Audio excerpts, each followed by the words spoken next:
The broadcast is now starting. All attendees are in listen-only mode.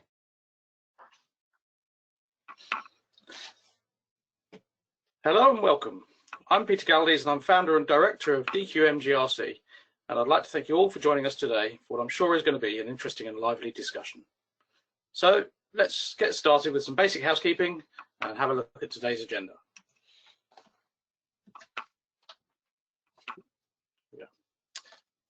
We're aiming to spend the first 10 minutes introducing ourselves, talking around the topic, and giving you a brief introduction to GRC International.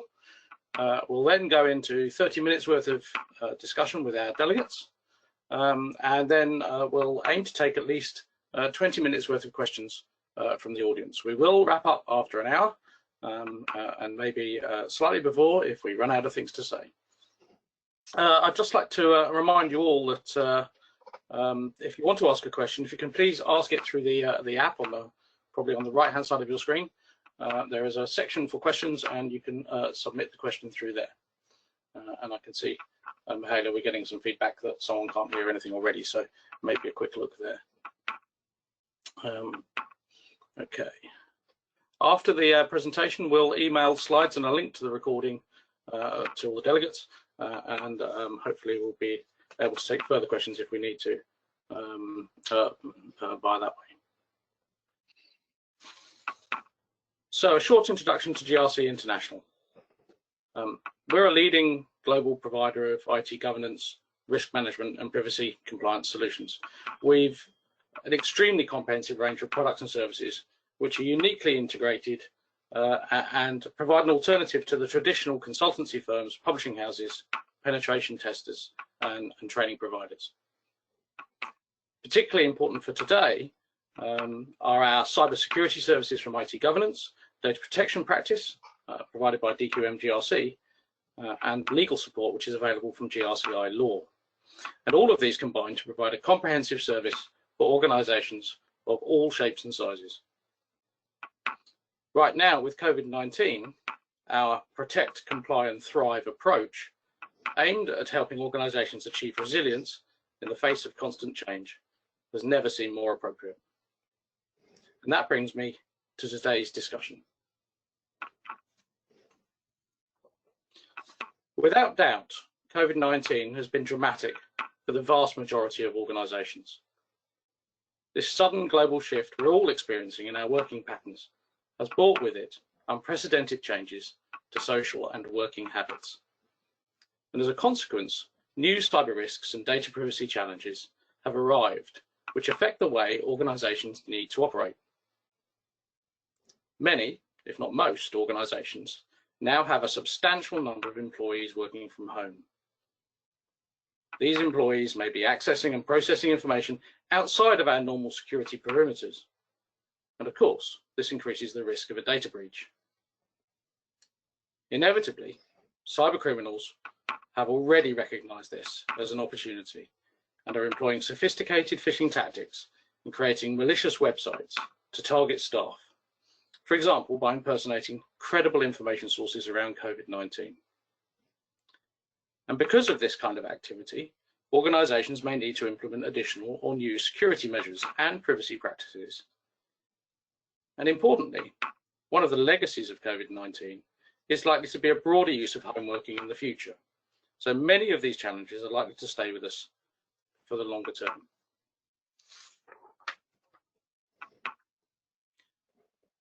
To discuss this, we've been very fortunate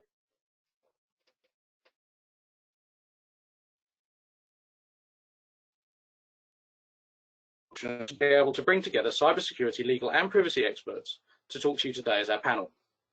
So if we could start with Geraint, if Geraint can introduce himself, that would be brilliant.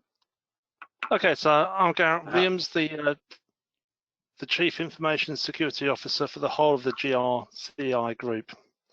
I have previously headed up the technical services part of IT governance and had experience as a pen tester, qualified security assessor for the payment card industry, and as a cyber security consultant.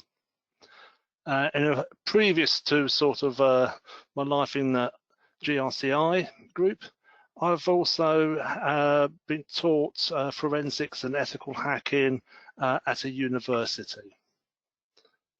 Okay, fantastic. Camilla. Hi everybody, I'm Director of Consultancy Services for DQM GRC, which is a privacy practice. My previous experience before doing that, I've actually set up 3 organisations, or been part of the leadership team that set up 3 organisations in response to regulatory change. I spent several months helping a household name organisation get through their GDPR preparations, and since then I've been working with everything from globe-trotting multinational organisations through to startups. So I have pretty wide experience of a number of different organisations and all of the privacy challenges that come with the different kinds of organisations that are out there. Fantastic. And John. Good afternoon, everybody. I'm John Potts, and I'm head of DPO, DSAR and breach support at GRCI Law. Excuse me. Prior to joining GRCI Law, which was about 18, 19 months ago, I was the head of information law and security at the Metropolitan Police Service, responsible for, amongst other things, all of the subject access requests, Freedom of Information Act requests, all the data privacy and everything that went with that. I had a staff about 200 dealing with those. And we used to deal with an average of about 5,500 DSARs and 5,500 Freedom of Information Act requests per year. And prior to that, I was a detective in the Met. So that's me. Wow, 5,500 DSARs, that make most of us lose sleep, I think. That's fantastic. So if we move on now to our discussion, I'm going to start with this question, which is what cybersecurity and privacy risks have heightened as a result of the shift to home working? And I think, Geraint, if you could pick this one up first, that would be great. Okay, so from my point of view, in terms of the security risk, the main one, and this probably hasn't changed much, is the fact that social engineering attacks, phishing attacks are going to be prevalent. Research from security organisations has shown that there's been no real increase in the number of threat actors, but there's been a big increase in the number of COVID-19 themed social engineering emails, websites being put up. And Gmail reported blocking 18 million themed malicious emails in one day. The NCSC and the American law enforcement agents have published warnings around phishing emails and social engineering attacks, including ones about fake customer complaints and staff concerns about payroll and work. So, being home workers, in addition to the sort of social engineering attacks, there is also the infrastructure that's been put in place to actually support them. A lot of this was put in place over a short period of time. And with such projects, quite often it's about the availability and getting the systems working rather than the security that was at the forefront of the project. So now that we've got people working from home, we need to make sure that those home workers are secure.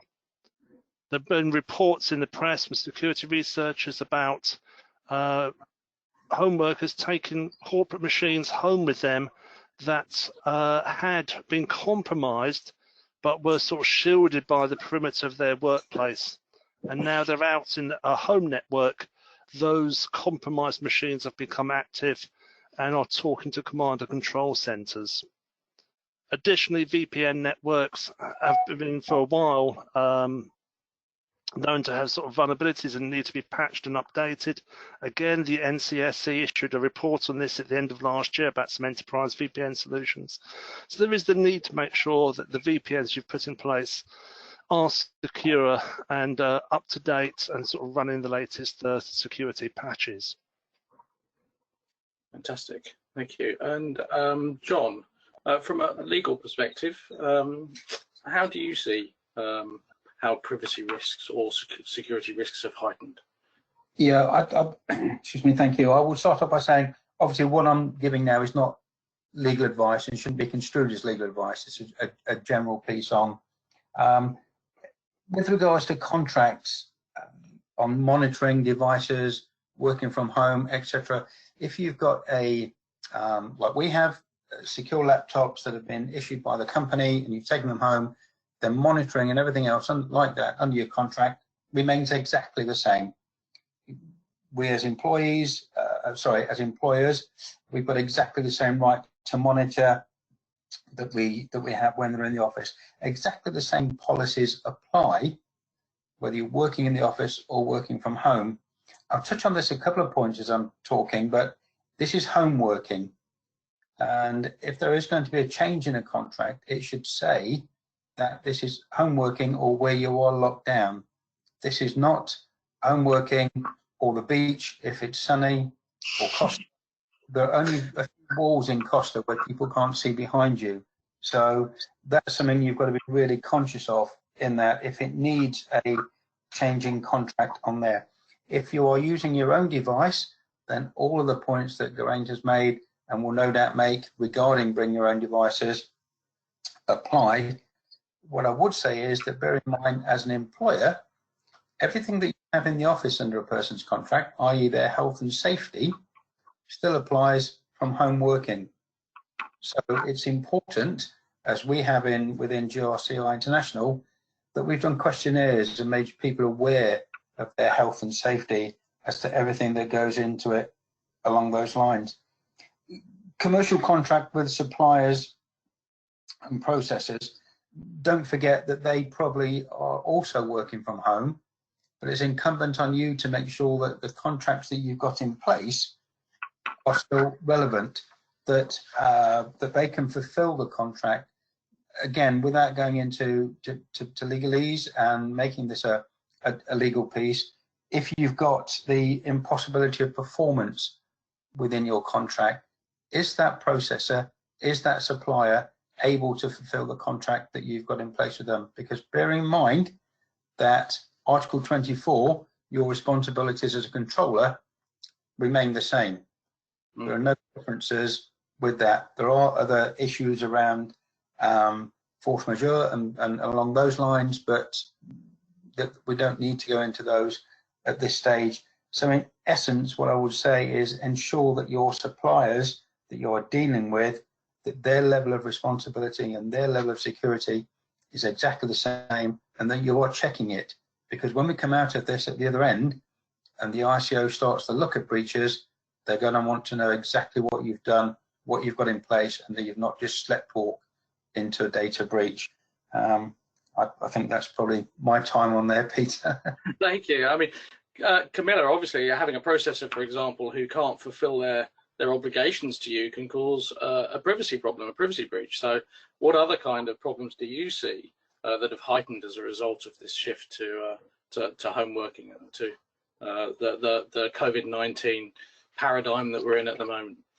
Yeah, I think it's really interesting because many of the people who are on this call may actually be data processors for part of all of their activities. And if we're talking about the responsibility that a controller has to understand what the processor is doing, then I think it's worth saying that if you are a processor, it's also incumbent on you to be communicating with your data controller. They may need to help you, they may need to provide additional policy advice on what their expectations are, but certainly working together should be easier than trying to work alone. In terms of the privacy risks specifically and how they've changed, well, the risks themselves haven't. They're the same as they always were. You've still got the same risk of not being able to allow people to exercise their data subject rights, the same risk of loss of confidentiality of data. All of those things are the same. The bit that's changed is perhaps the likelihood or the ease with which those problems could happen. And the impact should be the same, but also the point in time, the point in your process at which you've got dangers, they can change too.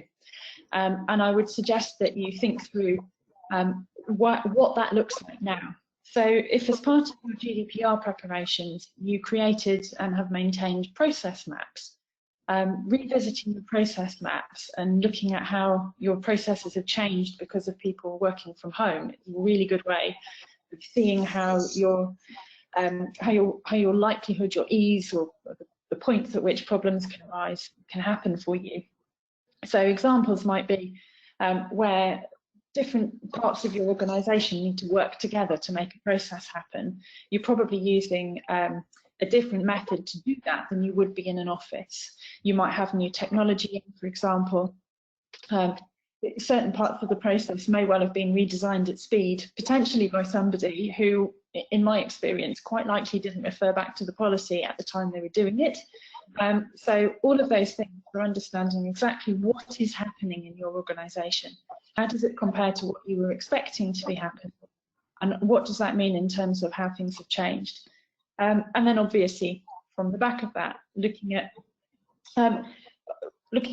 the policies that you've got that could have helped people, or were they actually designed for what we're finding now? So quite often, policies around remote working, for example, which feel like they'd be super helpful right now, but they were probably, for a lot of organisations, written either for limited numbers of teams to be working from home, or for them to be doing so occasionally and not as a matter of course, not thinking about specific processes being completed from home.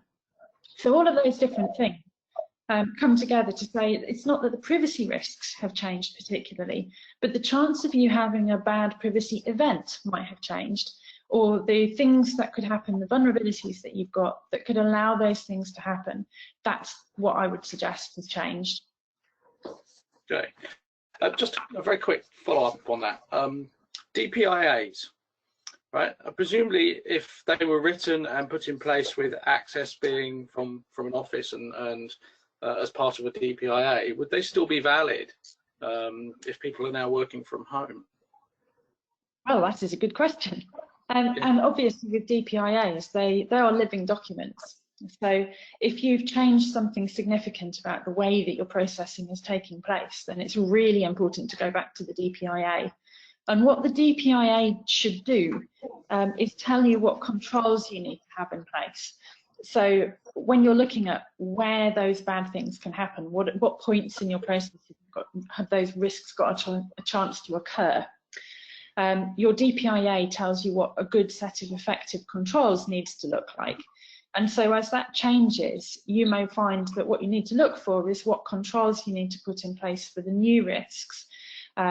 Maybe you need to have a different kind of control for something at the moment because the old one won't be effective anymore. So absolutely, a DPIA is a super useful document to use as you're trying to work that out. Brilliant, thank you. Geraint, we have another slide I think that you provided. I don't know if you want to comment on this and talk this one through for a minute. We have a minute or so, so if you wish to do that, then that's fine. Okay, so this is a diagram that I put together to try and simply explain some of the actual risks to sort of home working.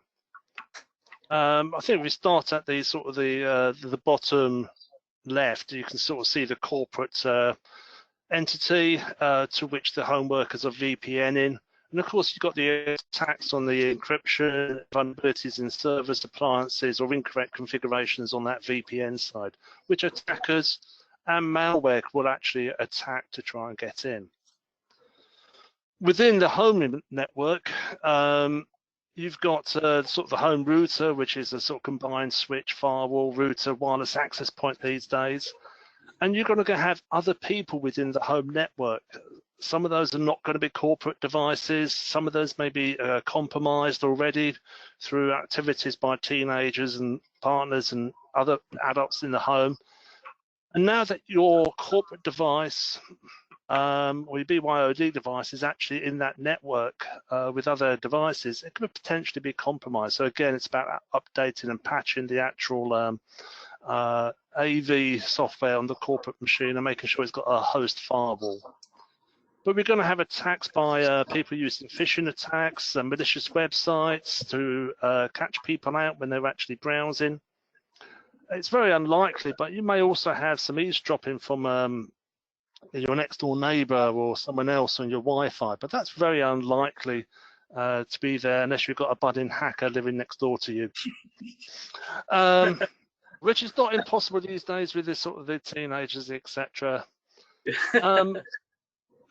And then what's more going to be probable is the attacks on the exposed protocols.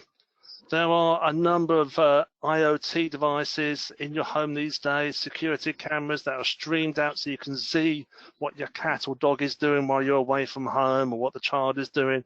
And some of those protocols have vulnerabilities which could be exploited by attackers to get into the home network. And sort of the final one of the four arrows there on the right-hand side is about brute force attacks on the actual protocols used by your ISPs to actually manage the home router. So there are all these avenues to actually, for you potentially to be attacked while you're on the home network.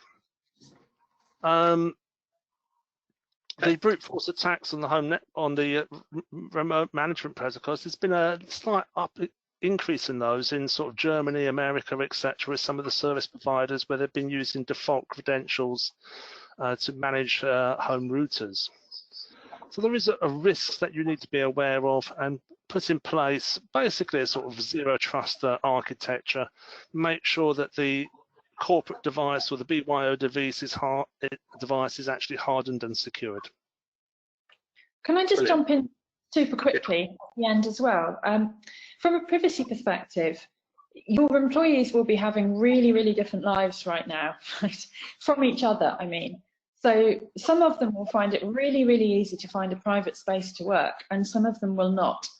And I think it's really important to think about the kinds of work you're expecting them to do while they're working from home, and what it would be like in the environment that they find themselves in. Because most of the people that people will be living with, they wouldn't normally have a pass to get into your office, and yet effectively suddenly they do. Do they work for competitors? Are you asking people to potentially process sensitive data? So we have some clients, for example, who work with celebrities, and the kind of information that those people might be being asked to process from home might be really interesting to the people that they work with, and it might be much harder for them to keep it secret than it normally would be. So really thinking about, for each of your employees in much more detail than you normally would, who might have access to data, and how is that possibly changed by them working from home, and in practice, what can they do about that? Are there certain processes that actually these individuals should not be carrying out right now because you just can't keep them private enough? And it's a really important thing to think about right now. But it kind of brings me on actually to the next question, which is what actions do privacy and information security teams need to take to manage GDPR compliance while working from home? So what specific ways can we take those things that we need to do and actually make them into manageable pieces of work for these teams to deliver? And if, John, I think if we can start with you and think about it from your perspective, what do we need to be doing? Yeah, thank you. I mean, we touched on DPIAs in the previous question, and I'll come on that later in this answer. But I think one of the main things is that we've got to concentrate on our critical contracts that we've got. We spoke earlier on about ensuring that our clients, our processors or our suppliers, make sure that they've got everything in place. But bringing back on what Camilla and Geraint both said, it's imperative that we've got our own house in order, that we're making sure that, in essence, nothing has changed. Everybody who's home working is still covered by exactly the same policies that they were at home. But this time, you've got the teenager coming in, you've got, I have this dread the door's going to open in a minute, my wife's going to come in with a cup of tea on the webinar. But you've got those things. We've got to make sure, as I say, that we're still doing data minimization, that we've got the access controls. Because when this is all over, and it will be, then the ICO is going to start to scrutinize things, and the ICO is going to want to know what you've done. And whilst both our own ICO and the Irish regulator have both said that they can't change the legislation, but they will take a pragmatic approach to things, they've also said that they've not lost sight of the need to safeguard information rights. So it's imperative that we get that part right. We spoke about DPIAs.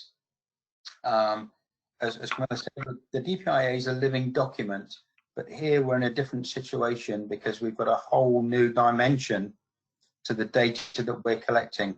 It could well be that we're having to collect health data about people, about our workers, that we need to feed back to people. We need to get that into HR for our own HR, for our occupational therapies, or anything that we're running like that. But it's imperative that we are dealing with special category data, and that we do a DPIA on that area. You know, the law says quite, GDPR says quite categorically, seek advice from your data protection officer for DPIA. Well, if you are collecting personal data about people, then you need to get that DPIA in place. I'm a great believer in what's coming down the track next, not just looking at where we are now, but looking at what's in the future. It could well be that we're collecting data that further down the line we need to furlough more staff. When I say we, I'm talking about, you know, you may need to furlough more staff, and God forbid you may even have to make redundancies. Now, what the actions that you take now on DPIAs and everything else like that will form, or could quite rightly form, the basis for subject access requests further down the line. So you need to get this right now. Make sure, why are you collecting this data? What's the lawful reason for you collecting that data? Both the 29 Committee and the EU have all said that collecting data for health purposes is not a blocker. GDPR is not a blocker to that, far from it. It's an enabler. But let's get it right, because further down the line, and I see this time and time again, where employers are fighting an employment tribunal and the ICO at the same time. So DPI is in place now, so that further down the line, when the DSAR start to come down, you've got those in place. Make sure your critical contracts are being looked after, and make sure you are providing the same level of service to your processors or your controllers if you want them to provide for you. Fantastic. Very good. Camilla, I'll come back to you if that's okay, and Garrett, we'll finish this question with you in a sec. What would you add to that? So I think the most important thing is, actually, hopefully now is when, for a lot of organisations, you can take a bit of a breather. So we've been through the whole action stations piece, where it's been really important to just get things changed. Now we should be coming to the point at which we can start really paying attention to what we changed. And the most important thing that anybody can do while you're trying to work out how to deal with that is to start by really prioritising what it is that you're going to start with. And the best way to do that is to make sure that you understand which are your highest risk and most critical processes. So for that, specifically looking at privacy, you are talking about anything to do with data subject rights processes, because those are the ones where you can find yourself, as John was saying, in a pickle with the ICO. Anything to do with critical business processing, so any processing of personal data where your core functions could stop if it goes wrong, and anything where you're processing high risk data, so that would be special category data, or any other data that your organisation processes that you consider is particularly sensitive. That's where things could go badly wrong. So that would be the first thing that I would suggest, is think about making sure that you've actually got that list together, got it agreed, and then now you've got something you can work through. And that will address your biggest challenges. Great. The second thing that I think can be a challenge for a lot of organisations is management reporting and oversight can go out the window as well when you're in this sort of radical change moment. So actually getting back into that and making sure that you're picking up on the most important things and understand the level at which it hits a priority to take to management. That's really important as well. And the last thing that I would suggest is, it sounds like admin, but your documentation could save you, right? So making sure your process maps are accurate, making sure that your descriptions of what things are specified, like your configuration documents, your procedures, your policies, making sure they're all correct. If something goes wrong, and those are wrong, you've really got a problem on your hands. So I would say going through those processes and picking up on your documentation, your important management reporting related to them for your business critical and your high risk processes. That's the most important thing to start with now. And Geraint, from a security perspective, what should security teams be doing right now? Well, from my point of view, I would be doing a risk assessment, threat modelling, to see where the risks are and what needs to be done. And when it comes to actually doing sort of things like threat modelling and then the risk assessment, is you've got to look at what I call the 8th layer of the OSI model. It's the users. On top of that application level, you've got the users. Now, as been mentioned already, people could be working from home. They may not have the privacy that they'll have in the office. There may be people overlooking their screen, seeing what they're doing, walking into their room, overhearing conversations. So you've got to identify those risks and actually communicate that to the users. Make sure they understand it. You need to train users, update the training. There's no point in actually just saying, oh, just redo that phishing training from 6 months ago, etc. That will help you. No, that phishing training needs to be updated. It's got to cover what the risks are from the current COVID threats, etc., the themed emails, etc., and also update the other training that you would want them to actually do around privacy, etc., and the risks from inside the home. There's also, you need to consider not just the actual home, but the office. You've now got people out of your office. They're all at home. Your office is empty, potentially. And there have been reports that house burglaries and such like have reduced, but commercial burglaries have actually increased. So you may have corporate workstations that have been left in the office, and they may be actually stolen or even vandalized, and you may not have access to the information of those when you go back. So it's actually considering about your physical security as well for your existing premises, as well as for the sort of people working from home. Sorry, Grant. So I was just about, so the last point I was going to make was about documentation and change control. You've put in place infrastructure at short notice to actually support all these remote workers. Potentially, if it fails, you've got to rebuild it. So did you actually document what you've done? Can you rebuild that actual VPN technology to actually get people back online quickly to make sure they've got availability to data and corporate resources? So again, it's about making sure that although your IT operations people are at home, they've got to actually keep everything up to date, the documentation. What did they do? How can they reverse it when we actually get to the end of this and actually move people back into the office as well? John, did you have something you wanted to add there? Yeah, just as a sort of a supplementary there, a couple of things that picking up on talking about, it seems like admin, getting the phishing training up to date. Once you've had a breach, anybody who's had a breach will know that one of the questions the ICO will always ask is, what training had the person who had the breach, who was part of the breach, what training have they had? And to say they did this course 2 years ago, in the light of the recent activities around phishing and everything that Geraint has said, this huge increase in attacks is not good enough. You need to get that training, you need to document that training. And also, again, a bit of an admin point, the ICO again has said that they're going to take this pragmatic approach, but that doesn't mean that they're not going to take any action with everything that's happened during this present crisis. If you received a DSAR on the 2nd of February and you write to me, as a client has, and said, John, we're 3 months down the line, but the ICO has said that they're not going to take any action because of COVID, then you've got some problems.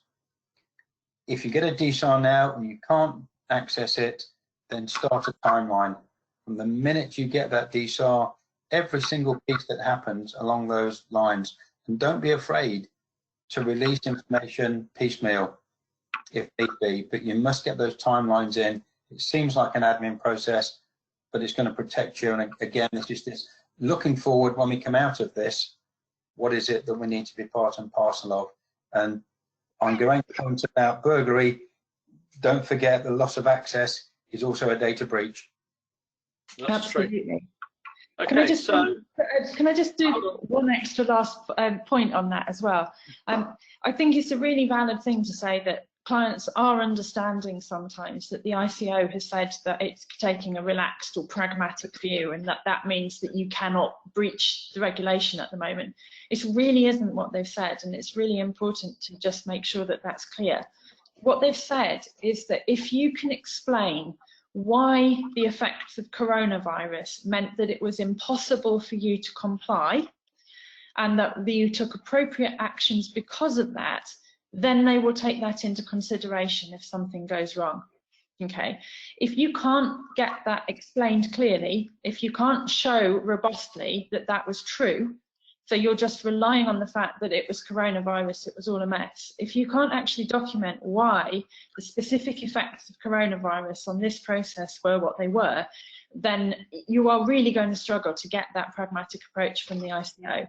And if things go wrong and they think that you were lax as opposed to troubled, then you could find that they actually consider that to escalate the problem and make it worse from their view, not better. So I think it's really important to understand that that is what the ICO is saying, not that you can't have a problem at the moment, but that they will understand if you do. I can see we've had a question from the floor actually, which is very similar, which is, you know, is there a risk that businesses are going to use this crisis as a reason not to report a breach as air cover? So, I think you kind of answered that, which is if they do that, then they're going to be very daft because all they're doing is creating a bigger problem for themselves further down the line. I think in answer to that, Peter, I think the reporting that's the important piece. You don't have to have all the information, but you can't wait until we come out of this to report a breach that happened on March the 27th or 28th. Yeah. I think there's certainly a risk that some companies will see it that way, right? Even though obviously that's not the right approach to take. But I certainly believe that it's hard enough sometimes to get businesses to do the right thing, even when COVID wasn't around. Well, I think the other thing is, the regulation is one of the things that can happen to you if data goes wrong. If you have an information security problem or a privacy problem, one of the effects can be that the regulator comes and has a chat with you about it, and that chat can go in many directions. But the other thing that can happen is actually, you've got to remember as well that basically any data problem is a complaint from a customer. The complaints can turn into lawsuits, and no win, no fee lawyers have moved from PPI over to data protection. Have a look at badatabreach.com if you don't believe me. And you will find that no win, no fee lawyers are not taking a pragmatic approach to the effects of coronavirus on employers at all. So just looking at what the regulator thinks is that's only one of the problems that you could have. Okay, brilliant. I'm going to move us on to our third question, but just before we do that, I'm just going to say we are getting a few questions from the floor, and I'm going to try and pick up as many of those as we can after we've gone through the third question. So we're running a little bit long, but not too bad. So let's go. So the final one of our pre-prepared questions was related to a breach or an incident and how organisations should respond while people are home working. This time I think if actually we start with you again, Camilla, if that's fine, and then we'll move on to Geraint and John afterwards. So Camilla, what should people do? Right, so if you have a breach at the moment, one, we've talked about the fact that there is actually specific threats around COVID-19 that mean that you could have a breach at the moment, and you've probably got vulnerabilities you don't normally have.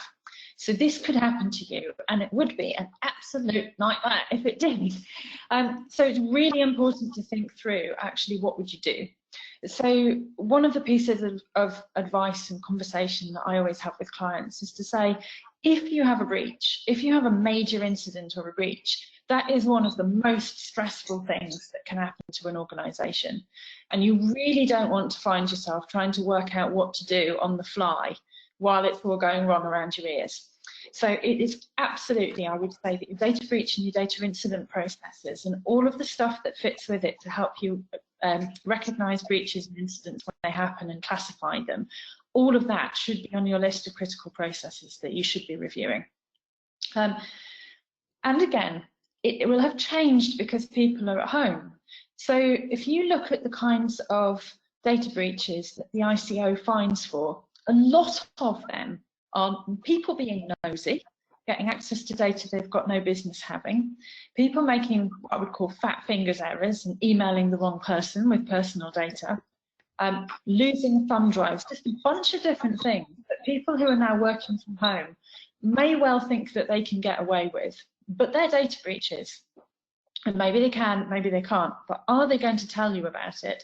If they don't tell you about it, how are you going to notice? You don't want to find out about data breaches or incidents by the press, from the ICO, from a customer complaint. With that in mind then, the next thing that I would suggest that you do is you dig out all of your breach and incident processes and documentation, and you have a really thorough review about whether you think it's practical to use this right now. So how are you planning to inform people that you need to convene your incident response team? Where will your incident response team meet? Have you got appropriate technology for it? So some of you may have noticed this morning that the Independent announced that an FT reporter of all people had actually hacked into a Zoom conference call that was being used to discuss their planning for who they were going to furlough and make redundant at the Independent. So have you made sure that the channels that you would be using to talk about a breach or an incident are really secure, right? This is really important, reputation harming stuff. And finally, the information that you would need to have in order to be able to investigate and deal with a breach. So to communicate with data processors, with clients, with anybody else. Is that all up to date? Have the right people got access to it? Can they get it easily? Do those channels still work? You know, the phone number that you would have been calling to call the data protection officer at a joint controller or a data processor, is that just ringing on an empty desk somewhere? Has that person been furloughed? Are they available? Are these things going to work? So test it, review it, make sure it's up to date. So if you can do it all, possibly give it a test. Much better to test it and discover that you've got problems when it's not a real data breach or incident. Okay. Would be my suggestion. Fantastic. And going from a security incident perspective, so not necessarily a GDPR incident, but a security incident. What should we be aware of about how to handle that? Well, it does become interesting, and I think Camilla's actually stolen a lot of my thunder. I was going to talk about making sure your business continuity plans are up to date. You may have triggered your business continuity plan to move people into remote working, but that's now the norm. What's your business continuity plan now if there is a problem? It's all got to be updated. But I think the most common problem is going to be is hardware failure. If you're in the office, you can quite easily swap a laptop, etc. But if someone's remote worker's laptop fails, what do you do? So it's all about actually trying to do that while maintaining the social distancing guidelines.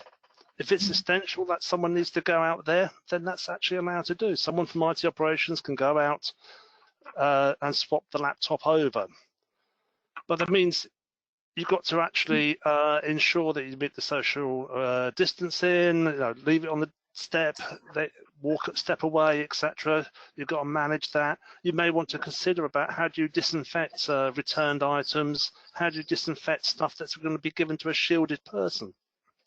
So the use of UV wands, sanitizing wands, the use of alcohol wipes to actually wipe down equipment as it's exchanged is also going to be important. It's all going to be part of the planning that you need to put in place.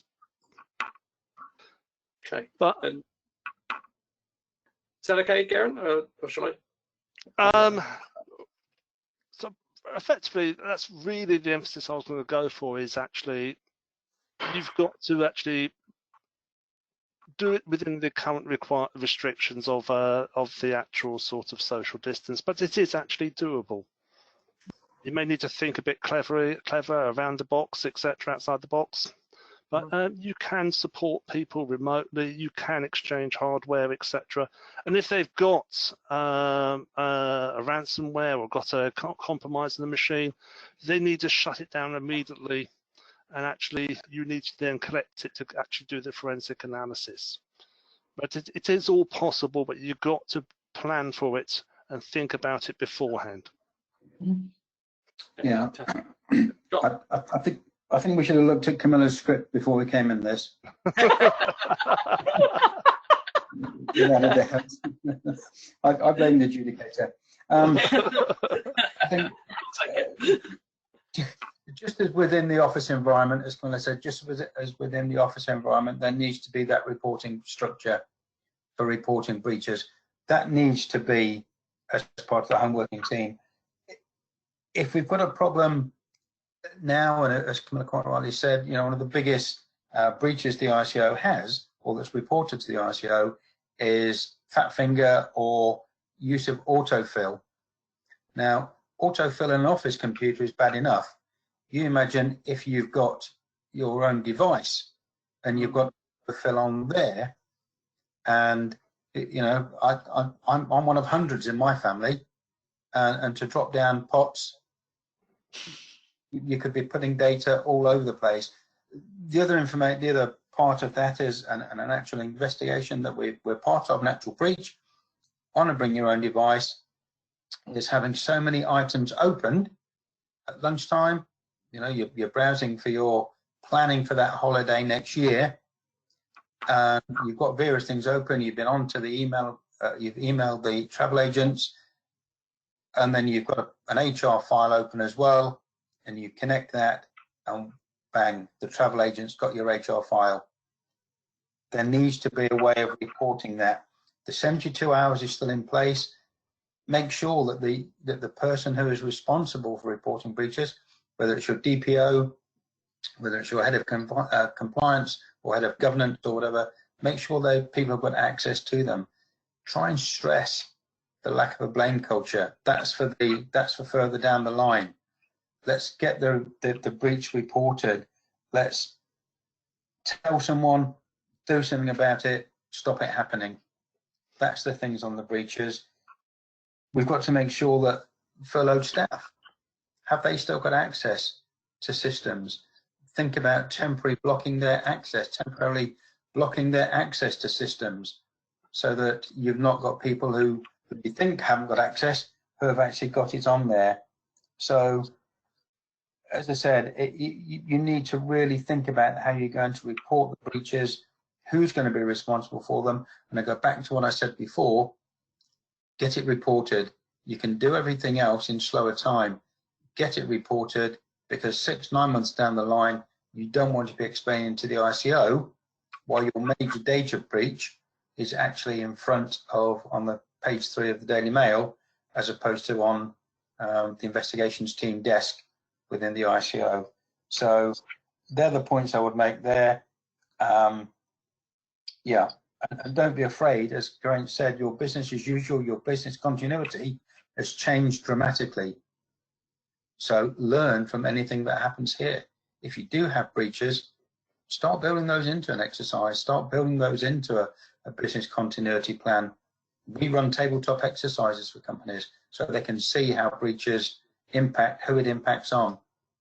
So fab. We've got just a few minutes, I think, to do a couple of questions from the floor. So apologies if we don't cover yours, but I'll try and cover a couple. So we've had a couple of questions relating to the new apps being developed by the NHS or for the NHS, and basically for COVID tracking. And one of them very nicely says, how can we use your skills to accelerate their development? But actually, I mean, I'll just open the question up a little bit and just say, what do people feel about the risks associated with these tracking apps? And do we feel that, that they bring a new dimension of risk to privacy or to security with them? Who'd like to have a go at that? I'll start. Camilla? Again? You've got to be fast if you want to get in. I think with any of these things, right, the biggest challenge that any technology has got is making sure that it has enough uptake to actually work. So one of the things that you need to do when you're doing a legitimate interest assessment or a DPIA is show that the processing that you're doing is going to achieve the stated purpose. That is the hardest thing for these COVID tracking apps to do. And the reason for that is, you know, you've got to get the penetration, you've got to have people need to have the right kind of device for the thing to work on, they've got to have it switched on, they've got to have the phone with them, and particularly shielded groups are unlikely to have smartphones with about 50% penetration for the kinds of older generations. And they're the ones who are more likely to have it switched off unless they're about to use it as well. So in Australia, they launched their app this week, and they have actually published the DPIA that goes with it, which is really fascinating. They're only aiming for 40% penetration for their app. So if you think about it, even if you get an alert to tell you that you've been in contact with somebody who's got COVID, then you've still got more than half chance that you had false negatives the rest of the time. So more than anything else, I think that's a challenge. Generally speaking, there is an enormous amount of information that's coming out from data protection organisations. So the European Data Protection Board has published guidance, as have pretty much all of the data protection authorities, about how to build these things with good privacy by design principles in them. So the apps themselves have been really carefully considered, and I would say, please read up on what people have been doing. If you're in any kind of producing industry, read up on what people have been doing and the kinds of information that's been coming out, because we have never had so much information coming from data protection authorities about what they expect to see for privacy by design. I think that the point that I would make is that there is an awful lot of stuff out there. There's also an awful lot of stuff that's actually already been looked at. We're looking at DPIAs for biometric data and things like that. So there's already a lot of out there. Just because you can doesn't mean that you have to. If you are building something like this, we are already advising clients in this arena. So we've got that. But as I say, just because you can doesn't mean that you have to collect all that data and think about where it's going to go afterwards. How are you going to delete it? All of those things need to be, and that DPIA needs to be spot on. It is a living document, but it needs to be assessed on a regular basis, because this is changing daily. As Camilla said, the amount of information coming out, and we see that the government has, I think, our own government has made a decision as to which app they're going to use. And I think it's probably a bit of a surprise to some people which one they're not going to use, but that's where they've gone. So yeah, that DPIA is going to be so important. Okay. Well, yeah, I've got to add something. Basically, the Dutch app has already been involved with a data leakage. Yes. Which is a little bit bad news. According to reports, the app actually linked to another database belonging to another project being developed by the actual developers of the app. So you've got to be very careful with the actual development process. You've got to make sure you do use a secure development life cycle, and you actually build security in from the very first stage of any app development handling this sort of type of data. And it does look as though we've got the first failure on that. Yeah, it's a really interesting one to me, actually, because it's the second really high profile incident that I can think of, the other one being to do with the New Year's honours list, where they published the wrong version, where it's pretty common actually for DPIAs to look at the process working like it should, but not necessarily to look at the process working like it shouldn't. And that was an example of, you know, there was never any intention that that link was going to be in the app. It wasn't supposed to contain the kinds of information like email addresses that it had. The same with the New Year's honours list. And it was a mistake that wasn't picked up and wouldn't have been written about in the DPIA. And it should have been, really good. So thinking about how you make sure that things do what you want them to do and that they don't do things that you don't want them to do is really important thinking with this stuff. Absolutely. I think I'm just going to... Sorry, say it again, John. Go ahead. Sorry, Peter, I was going to say, it's that security by design. the second part of any project should always be, do I need to contact the data protection officer? Do I need to contact them? I've got this really, really good idea. Now I need to see what I need to do about it. And that should be the second part in the lifestyle change management. And you know, this is part of the GDPR audit and the GDPR gap analysis. Is there a link between change management, project management, and DPIAs? Mm-hmm. Okay. And I've got one last question, which we'll have to address very quickly. But actually, it's a really good one, I think, which is that a lot of companies may be using third-party providers, third-party processors at the moment, who actually have an infrastructure based in parts of the world which were never designed or have never really considered home working as part of their infrastructure at all. And therefore, there may be increased risk as a result of doing that. What do you think those companies should do to try and mitigate a risk like that, which is so distant from them that it's really difficult for them to see? I think the term maybe is how about that? It's going to come back and bite a lot of people, I think. Yeah. Goes back to, I think, the fundamentals of what we've been saying, that Article 24, you know, the responsibilities of a controller are there. And I've said it so many times during this, and I'm labouring the point, but when this is all over, you're going to have to justify exactly what you've done. And so I think it's, yeah, it's not maybe, it's when it happens. It's not if a breach happens or maybe a breach happens. It's going to happen. Why has it happened? What did you do to mitigate it? And can you explain that mitigation? Absolutely. And when you're looking at choosing another processor to do part of your process, it's still your process. And so is all of the stuff that goes with it. So if you still need to have done the risk assessment for the part of the process that they're going to do, and make sure that you've got appropriate business continuity, disaster recovery, etc. in place. And those are the sorts of things that are part of what should be the risk assessment when you're choosing that process and the location of that process. While we may not have thought about pandemic necessarily as being the thing that was going to put this up the agenda, it would have been perfectly possible and perhaps even likely in those countries that something else could have caused the office to shut. A natural disaster, a power outage, any of those kinds of things, a demonstration, any of those things. There's a lot of reasons why people might have to be sent home in bulk for a period of time. Not quite as dramatic as this, but perhaps, you know, things that we should be thinking about. Okay. Right, in which case I can see I've just got a couple of minutes left, so I'm going to bring the discussion phase of the presentation to an end, and I'd like to thank you all for your input there. I'd just like to end really with just highlighting a service that we are now offering, which really leverages the three different pillars, the three different strengths that you've seen demonstrated here today: the data privacy, the legal support, and the cyber security support that the business is integrated together and can provide a cohesive support package to businesses of all shapes and sizes.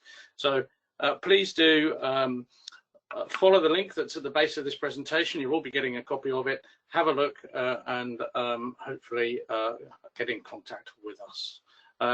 So to wrap up, all I have to do is to thank you all for your time, for spending the hour with us. I hope it's been very useful for you. And we look forward to seeing you on our next webinar. Again, thank you, and we'll see you soon. Thank you. Thank you.